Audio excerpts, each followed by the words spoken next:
Welcome back to the Budding Author Podcast with me, Simon Ward, your host. Today we have a very special guest from over the pond.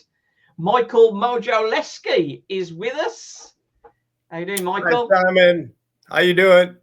I'm good, mate. I'm good. And how are you doing? Your adventurous life I've seen on your Instagram. You get everywhere, don't you? Oh, it's absolutely crazy. La Vida Loca. La By vida the way, loca. I want to thank you for inviting me to be on your show. It's an absolute honor and a privilege. I thank you so much. It's okay, no problem. It's good to have people on you like yourself. You've certainly sort of hit the heights, and your way of storytelling has sort of drawn me in. Really, I think to mix in sort of reality with fiction, the way you've done is remarkable. What set you up for that? Well, when I was a sophomore in college, what would that be, 20, 21 years old? I wrote a story about my father. He was quite famous. He was an NFL football player for the Okay. Cleveland Browns. And he played about 7 years. And this is before they made the big money and millions of dollars like today, with a professional athlete. Yeah. And one day my dad came home and he said, I better go in the restaurant business because there's a guy that's going to take my job named Jim Brown. And it turned out that Jim Brown was probably the best football player ever. But my dad bowed out gracefully. Instead of having resentment, he would whisper the plays to Jim Brown, and he kind of helped him, become the athlete at the beginning. So I wrote a story about my father transitioning from fame and fortune in the gridiron to the private sector. I sent it to Sports Illustrated magazine, and a big check came from Time Life. And I went, this is easy being a writer. You make all this money, and letters came from all over the world and reaction. Ha, ha, ha, ha, ha. I starved to death, for about 10 years, eating top ramen and peanut butter, going from one assignment, for a magazine or a newspaper to the next. But that really got me started, was writing about my dad. And the funny thing was, he was Mr. Macho. He was this big tough guy. And what I did when the magazine was published with the article about him, I rolled it up and I put it in his Christmas stocking. And my dad opened it up and he read it. And the first time I ever saw him cry was that moment. Oh, fair play. That's good writing. That's good writing. Sort of getting emotion out. I think a lot of people on the show that we've had previously have talked about writing what you know, and sort of helps to bring the passion the passion for the subject, and it comes through in your writing, and I think that's key. That's key. So what was your next big hit then? What fed you next? Well, after I was freelancing for, coming out of college, being a ski bum in Aspen, Colorado, I decided high risk, high yield. I'm going to drop out of society. I'm going to, quit my little freelance gigs, and I'm going to go live in the wilderness of British Columbia and Alaska, knowing nothing about how to survive. I'd only been camping like twice before in my life, but I said, I want to write about that raw experience of life and death and survival. Well, be careful what you ask for. You just might get it. But my father did not speak to me for a year. And my Italian mother, who are very protective, all mothers are, but Italian mothers even more so.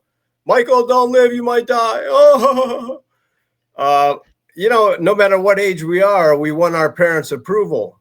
And all the naysayers, but Robert Frost had the great line in the poem, 2 roads diverged into a wood, and I took the one less traveled by, and that has made all the difference. Yeah. But it was very difficult. I've thought of leaving that island about 20 times a day when a bear was pushing the door in, when the weather was nonstop, 75-mile-an-hour winds for months at a time, and darkness. But I had time to read and I had time to write. And that's when I wrote my first book about that experience. That is, And was that all true, or do you embellish somewhat in that? No, that book was totally, everything was totally as it happened, nonfiction.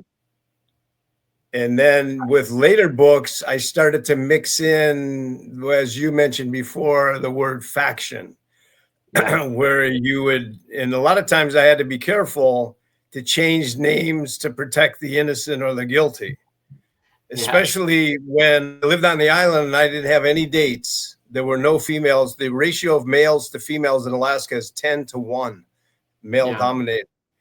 So I was howling at the moon for lack of companionship. And I got very lucky. HarperCollins published the first book in New York City, and I had to leave the island and go do publicity. And for some reason, I will never in my life figure out, Cosmo magazine, Cosmopolitan, the woman's magazine goes to 100 countries around the world. It's translated in 87 languages. Every month they have a single guy. In Cosmo, they call him the Bachelor of the Month. And women can write to him from all over the world. And my editor at Harper didn't even ask me, didn't even ask my approval. But what man would say no? And they made me Mr. November. And when I came off the island, 5,000 letters from women around the world rolled in. And long story short, that's how I met my wife. One of those letters. So I went from famine to feast in like a couple days. That is mad. I can imagine. I can imagine the. I don't know what your head was doing at that point with so many options. Oh, I didn't get anything done. I was falling. I wasn't paying any bills, and my literary agent at the time that helped me sell the first book to HarperCollins, he said, "Man, Sigmund Freud once asked, what do women really want? You have a chance to find out. Every date that you go on, take a notepad and look at women like you did the wildlife in Alaska, study them with the scientific method." Well, that went out the door on the first date, because women can't be figured out like that scientifically, thank goodness, Not very rational. It's emotional beings, not rational beings, aren't they? That's what makes life spicy and interesting, Well, that's it. The forever challenge, I think, trying to work out women, I think. But a wonderful challenge to take on. And you've been touring the world, haven't you, with your wife? And I've seen some of your Instagrams on there. That's So I got very lucky when I first was dating Paula. She's a flight attendant now for United Airlines, and an international flight attendant. And when we were dating, after first meeting, she threw a T-shirt at me one day, and it read, "Marry me, fly free." Who's going to say no to that? I had no idea. Being a travel writer, if you marry a flight attendant, you have free tickets for life. It's like crazy. That certainly puts her higher up the list. Obviously, there was lots of other factors that sort of convinced you that she was the one for you. Not just the flight. And I married my best friend. I mean, it's as easy as breathing with Paula. Thank God, I've been so lucky. But if you take away the airfare, that's the most expensive part of travel. Hotels aren't bad or car rentals, but if you can get rid of that airfare, and a lot of times she'll stick me up in first class if there's an empty seat, and I feel like King Farouk or something. It's crazy. So with all your writing, how do you cope with what's the process for you? Do you do all your stuff and then pass it to the editor and they sort all that out, or what happens? Well, I really think that when a book is going good or an article, when you feel like you're being written rather than forcing the words, when you jump out of bed in the morning because you got to grab that pen and paper or your laptop or phone, even when the characters won't leave you alone and they've taken over the story and they start talking and saying, we want to go here, we want to do this. And I never have writer's block because Vladimir Nabokov, one of my favorite writers, would write scenes on index cards. And if he got it all, stopped, he would go on to the next scene, the next index card. Yeah. And then when he had, probably 100 or 200, he would arrange them like pieces in a mosaic, and then he would write his transitions.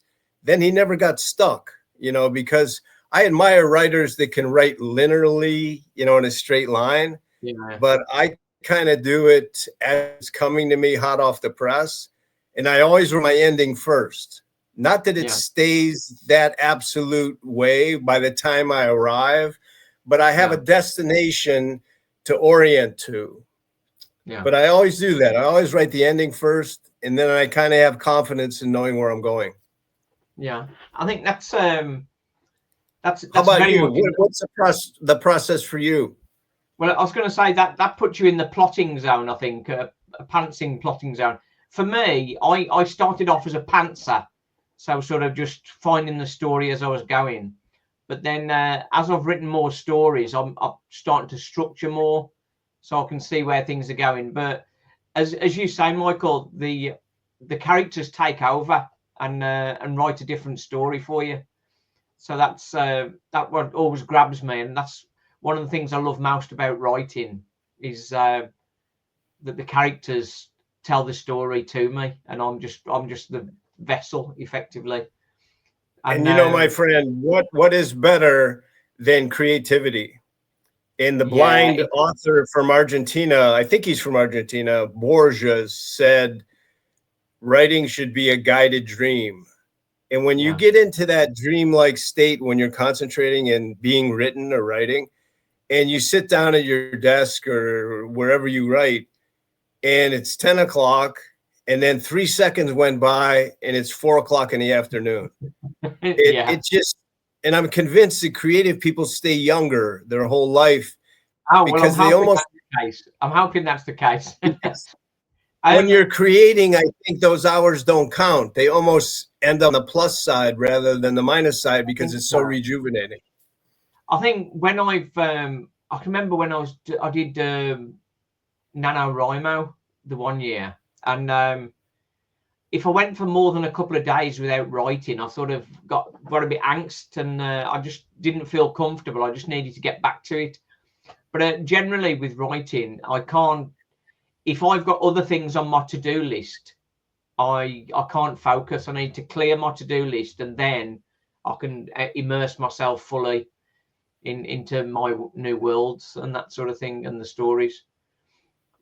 That's and I think it's a form of self-therapy, because when you're putting your words and feelings on the page in front of you, maybe not a need to go to a psychiatrist, because you're self-analyzing. Yeah, that's a good way of putting it. I think it's funny. One of my stories, like people said, like, oh, the relationship in that story is that you and your wife.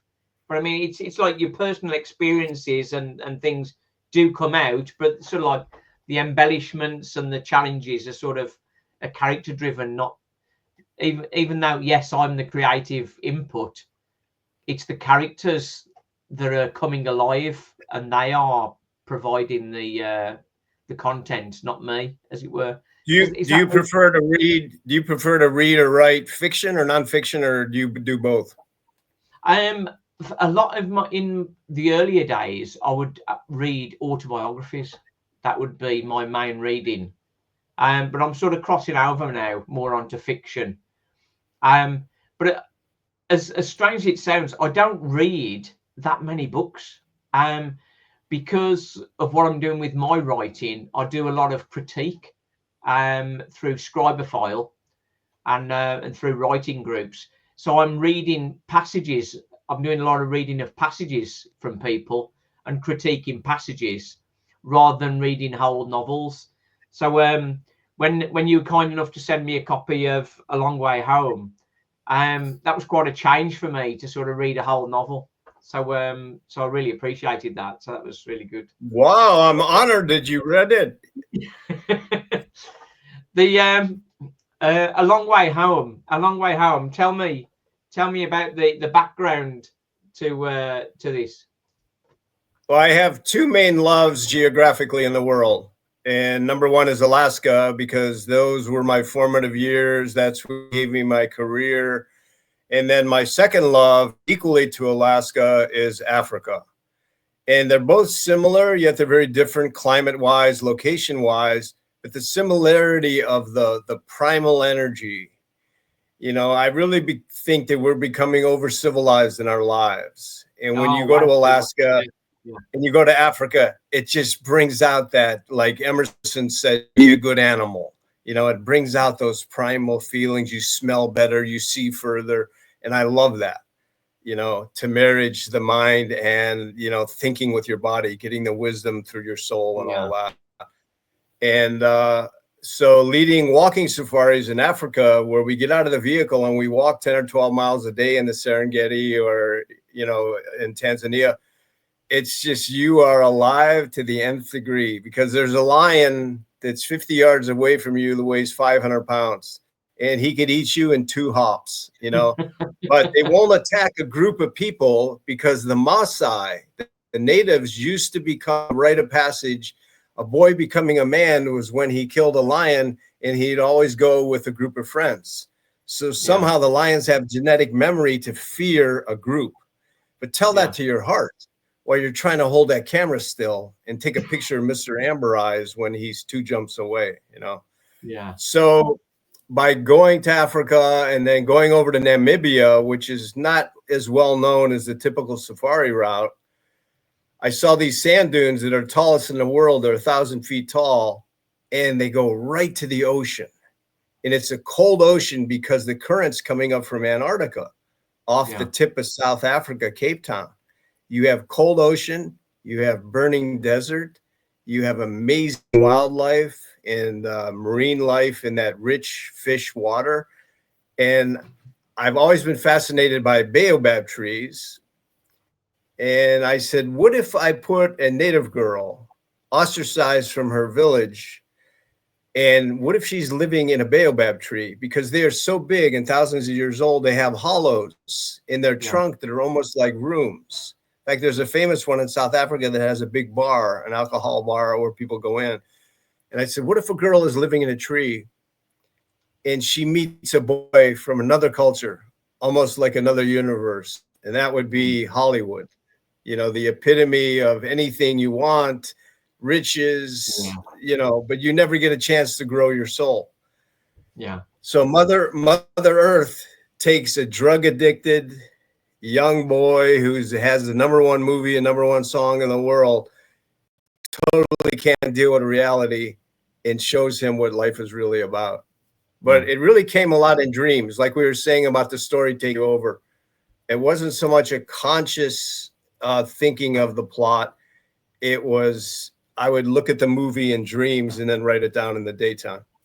Yeah, it's like as you say, it's moments, a collection of moments, and sort of piecing them together. It's an incredible journey, and I really enjoyed it. It was good. I wanted to take them to the brink of death, you know, because I'm kind of crazy that way, where I have an addictive personality, and I've run 92 marathons around the world, including ultra marathons, done 100 milers where you run 100 miles in the mountains of California, 26,000 feet up, 22 down in one day to get a silver belt. You are the action man, aren't you? Pushing yourself to the limit and then beyond is what I wanted to put these 2 characters through with that trek across those giant sand dunes, because Leo wants to get home back to LA, and Binti says there's only one way. You have to cross this desert, get you along the coast for a boat to rescue you. But as he's trekking and as he's growing with her, he learns that home might not be a place. It just might be a person. Yeah. Yeah, I think everybody sort of reaches out for that kind of journey in some respects. I think we've seen shows on the TV, particularly here in the UK, where they send a group of guys and a group of women to an island, and they have to live off the island. And we all think that I would love to do that. I would love that experiment, to sort of go out and see whether I could survive in that environment. But then all the comforts that we have tell us, actually, well, I'm okay at the minute, thanks. And it's not. It's one of those, and obviously, in Leo's case, he's sort of thrust into that world, and I think we're all interested to, and that's what made it so compelling for me. We're all interested in being thrown into that world and how we would survive and how we would deal with that, the reality of all that. So that's what particularly struck me with it. So that was good. You got the message, because one of the sub themes is real life versus real life, REAL versus REEL. And I mean, everybody's got, tech neck from staring at their phone all day and simulated experiences. And I wanted to put Leo through the wonders that Africa brings with real experience. And then he makes a choice at the end between REAL or REEL, his past life. Yeah, I think from my point of view, I took my family to South Africa. We were on safari. It was the Kariega Game Reserve in South Africa. I don't know if you're familiar with it. That was most remarkable holiday I've ever been on, and it's being in that environment. I feel changed as a person from experiencing it, and being so close to animals that, as you say, can sort of just rip your head off in a heartbeat, sort of thing. It was just a remarkable experience. So anybody watching this who's not took the plunge to go to South Africa on safari, it is a magical journey that will change you. And we need more journeys like that, I think, to bring the real life to the fore. I found that have you ever been influenced by one book that's your favorite that you read every year, or is there a game changer for you literary wise with a book? There's a particular author that I like, which is I have up here. It's Ben Elton, Blind Faith. I don't know whether you've really. I got to check him out. Why is he a favorite? Ben Elton. I liked his writing style, but he was a satirical comedian. But his writing is very futuristic writing, and that just struck a chord with me. But I think I've sort of taken to that with my writing for keeping a strong pace. Quite often I'm reading books. When I'm reading books, there's just so much description in there and nothing's happening. And like, I get that also with like writing groups I've been in. I'll read a passage of sort of like 5,000, 10,000 words, and at the end of it, my critique is nothing's happened. What happened? And so that's why with all my writing, it's quite fast paced. So when I go for critique, I'm looking for critique to see like where should I slow down a little bit and add some description where I've sort of missed that, and that's working quite well really. But the pace, for me to stay interested, we need to have the pace. A book I read sort of a while ago now, the Jack Reacher series by Lee Child. Yes. Talk about action. Yeah, absolutely superb story. And I think we get the same with James Patterson. Superb stories, but then the next story from them, it's very formulaic, and it's like, hang on, I've read this story already, and that is what I kick back against. So from my point of view, all my stories need to be fresh, and I guess if I was as successful as Lee Child, then I may be encouraged to write the same story again, which is what happens. But from my point of view, it's about the story and the characters taking control of that story and moving it on, and keeping the pace. As I say, that's the key for me. Yeah, for me, it was the very first novel ever written that's at least considered to be the first novel, and that's The Odyssey by Homer. And that's the book I reread every day, every year. And that journey, the heroic journey where the man goes out and has to pass these amazing tests like Cyclops and the singing sirens and find his way home, you know. And in fact, it's being remade into a movie now by the director that did Oppenheimer, the Academy. Is it Christopher Moore, or I'm not sure of his name. But imagine with AI and special effects now, how they can do all the monsters that Odysseus has to battle and fight. Yeah, a bit of a step forward from Jason and the Argonauts, I think. Yeah. But that book, it resonated with me. And then also there's a great essayist named Joseph Campbell, the mythologist, who wrote a great classic that I also read a lot, dip back into. It's called A Hero with a Thousand Faces.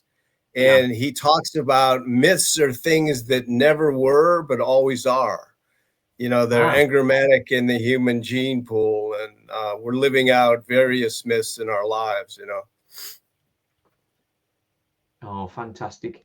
So I just want to cover before we finish, gaining traction as an author. Is this something that needs a lot of expense, or is this something we can do on a low budget? What do you think? Well, what I've learned in the modern time now, I think I read where there's 5 million books published every year in the US, whether it's commercial publishing houses or self-publishing. So it's very hard to break through or get noticed. But I think the best way to sell books right now is on a personal level. And I feel so blessed and so fortunate and grateful to be a guest lecturer on a cruise ship in Alaska for 5 months. And I go right by that little island that I used to live on and almost died 20 times a day. It's so strange how I still am repeating that path. But we get 3,000 passengers from all over the world, 40 different countries every week.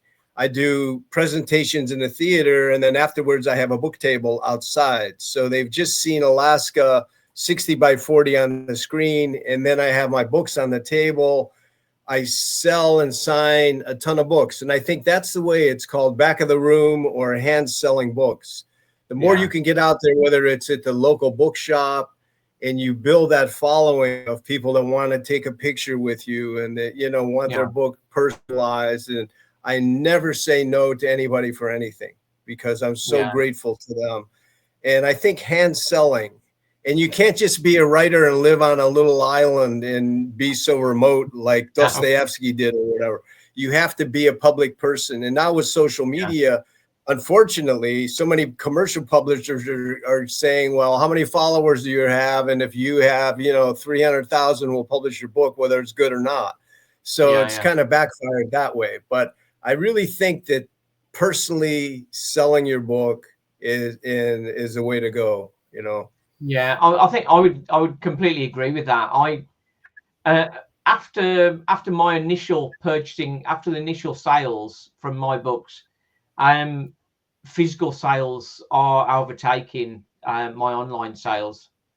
So as you say, gain yourself out there, more public performances, more public readings, and that sort of thing is the way to go. And I think that's completely right. I just want to finish off with I'm going to set you a challenge. I don't know whether you've seen the new thing I've got going, which is finish my line. Have you seen that? Yes, I have. It's really great. Right then. So I'm going to give you a challenge, if I may. Are you up for a challenge? I'm always up for a challenge. You're always up for a challenge. I'm going to give you one of the old ones. So that's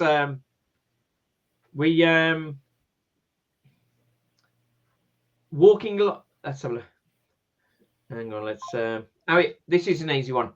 Jack and Jill went up the hill, and then we roll the dice to see what genre you got. So that is sci-fi.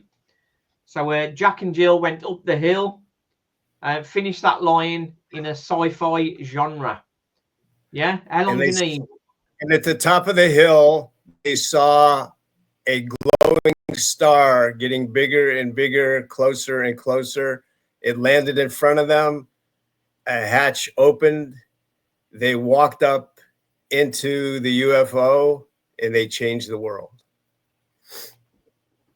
It's just straight off the bat, that was, wasn't it? We've not rehearsed that. That was just I pulled that out of the back of my, you know what? That's like a header at the far post in the last minute. That was perfect. Michael, it has been an absolute treasure talking to you. Yes, people should go and have a look at A Long Way Home. Absolutely loved it.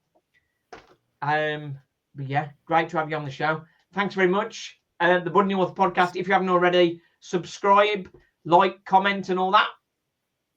Thanks very much. Cheers. Thank you, Simon. Thank you so much. We are kindred spirits, and you are my true brother. I thank you. Thank you.